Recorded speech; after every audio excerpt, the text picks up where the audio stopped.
माझं नाव आहे सागर भरतराव सावंत।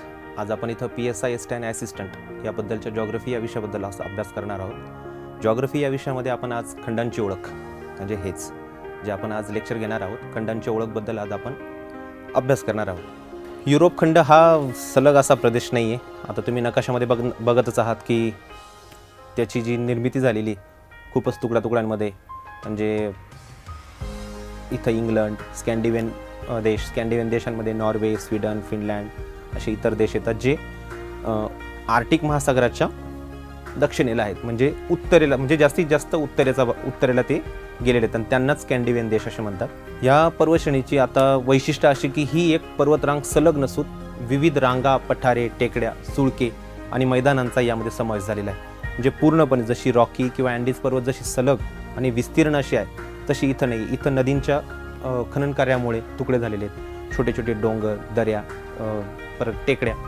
सुळके, मैदाने यांच्यामुळे ही एक सलग नसून याच्यामध्ये विभागली गेलेली।